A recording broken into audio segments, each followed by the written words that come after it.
New York Comic Con just happened this past weekend, and Marvel did a big presentation. And one of the things that they did was they dropped a little teaser, at least for those in attendance at New York City Comic Con, of the upcoming VisionQuest. Now, of course, VisionQuest is being written and showrun by Terry Matalas, who did such a great job on Picard Season 3 that a lot of people were very, very excited about. And we got a lot of new information about the upcoming VisionQuest series from that little presentation they did and from the little sizzle that they did. And I thought we would take a few minutes here to go over some of the things that we now know about VisionQuest that we didn't really know before. So let's take a look at a couple of these things. So, there we go. So one of the first things that came out was that White Vision will indeed have all of Vision's memories. And VisionQuest will now be White Vision's quest to reconcile these memories. Now, at the end of WandaVision, which to me is still the gold standard of everything that's been Disney Plus originals for Marvel, like that's still the best show easily by miles. I get it. Loki has its fans and other show, but I'm sorry, by a large margin, WandaVision is the best show they ever did. And when you got to the end of it, you had that great quote unquote confrontation between the two visions, and we got the impression that a lot was passed on to the White Vision, but this thing kind of gave us a clear path that he is going to have the original Vision's memories, and now it's going to be about him kind of figuring out how does all these memories, how does all of this personality, how does that all fit in to this new being I am with different programming and all that kind of stuff, and that's going to be interesting to say the least. All right. The next interesting thing we found out about the series is that VisionQuest will be featuring the most important AI characters as flesh and blood human beings.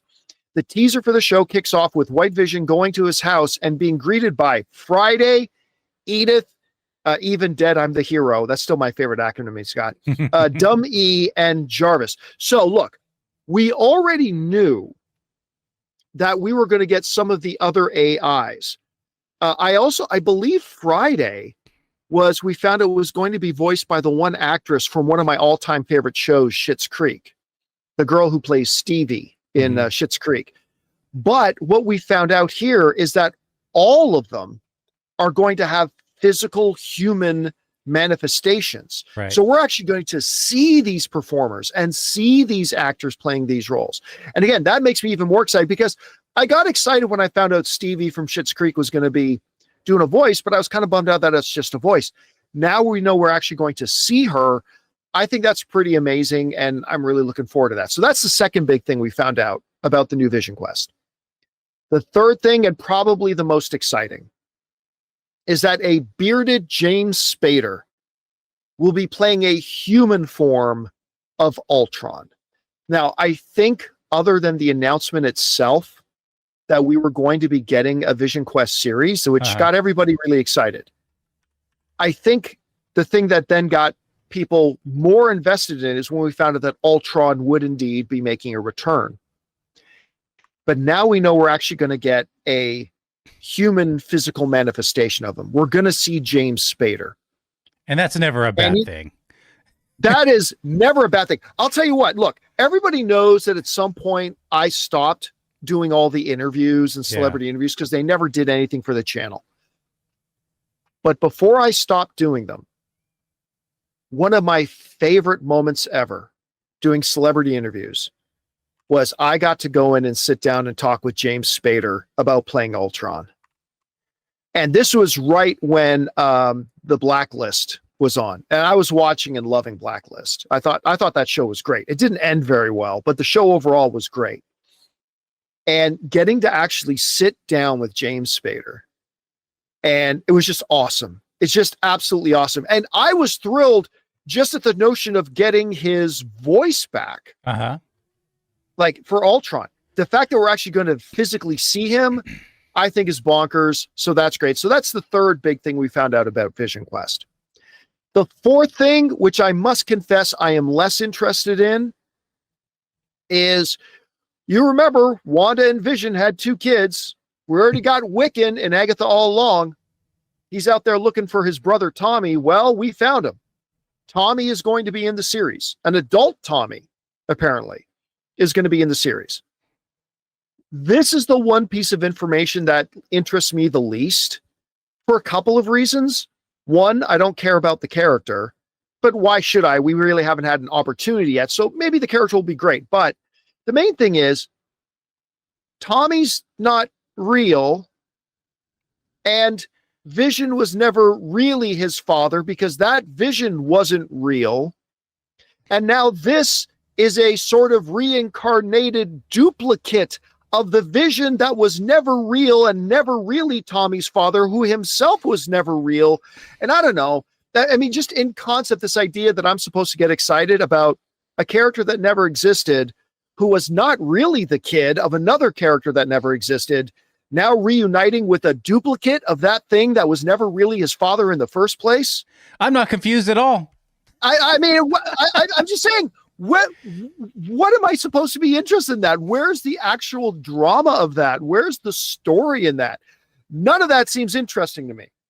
Guys, we want to take a second to thank the sponsor of today's video, Zapier. You know, one of the biggest game changers of the past year has been AI. But let's be real, just talking about AI doesn't actually make your day any more productive. What does make it more productive is finding tools to put AI to work for you. And that's where Zapier comes in. Zapier is the easiest way to take AI and plug it directly into the apps and processes that you're already using every day. No IT bottlenecks, no complexity, just results. For me, it's been about saving time on repetitive stuff so I can focus on the work that matters and I actually enjoy. And it's not just me. Over 3.4 million companies are already using Zapier to streamline everything from sales and marketing to IT and HR. With their AI orchestration platform, you can connect top AI models like ChatGPT or Claude right into the apps you already use. So whether it's automatically enriching leads, coaching your sales team, or even resolving IT tickets, Zapier makes it simple. Guys, join the 3.4 million companies already automating with Zapier and transform how you work with Zapier and AI. Get started for free by visiting zapier.com/Campea. That's ZAPIER.com/Campea.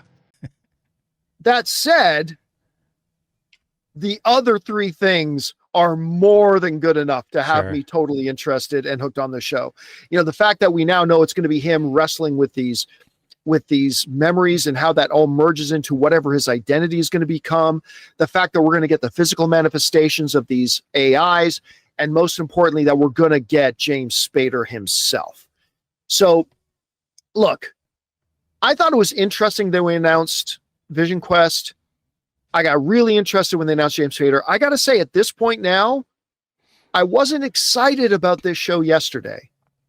I'm excited about the show today. It sounds very interesting. I mean, it's a premise that's, to me, it seems as interesting as WandaVision was. And it could be. I noticed, yeah, it's got that potential. And I noticed in the article it mentioned that this is basically a trilogy of WandaVision, Agatha All Along, and VisionQuest. Not just because the characters are tied, but it's actually supposed to be a trilogy, whether it's loosely tied or not. So how do you feel? How are we getting to these human manifestations of these AI? Do you think this is since it is a trilogy, do you think this is like Agatha kind of getting involved in this, or how are we getting to that? Because I mean, to the point about the connection between and it being a trilogy that they're looking at, I wouldn't be surprised at all if Wiccan shows up, and maybe if Wiccan has something to do with it. Here's what I think the main likelihood though is, because that's a good question about like, what do you mean physical manifestations of the AIs?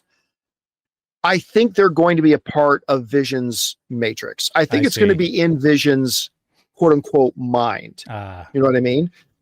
I think he's going to be in some kind of, I don't know, charge cycle. And then in his digital mind, he's going to have these. Now, again, I don't know that. I'm just speculating and guessing.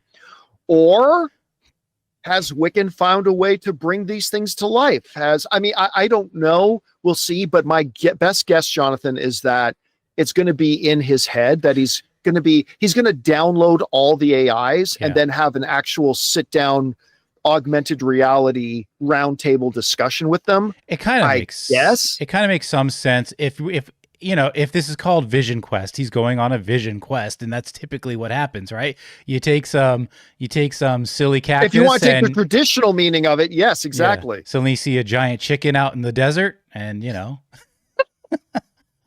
somehow a giant chicken has returned. All right, guys, question is for you. What do you think about this? We learned a whole bunch of stuff. I'm sorry, just there's a bunch of horses walking by the front of the van. Wow. I am at the ranch. Nice. So it's coming. Anyway, what do you guys think about this? Which piece of information about the upcoming VisionQuest series do you find most interesting? To me, it's the James Spader one, but maybe it's another one for you. Are you looking forward to it? Whatever you guys think, jump down to the comment section below and let us know your thoughts. Hey guys, thanks so much for watching this video. Make sure you like the video, leave a comment, and subscribe to our channel. And don't forget, we have a daily podcast called the John Campea Show podcast, available on Apple Podcasts, Spotify, or your favorite podcasting app of choice. Go and subscribe to it today so it'll be there when you need it.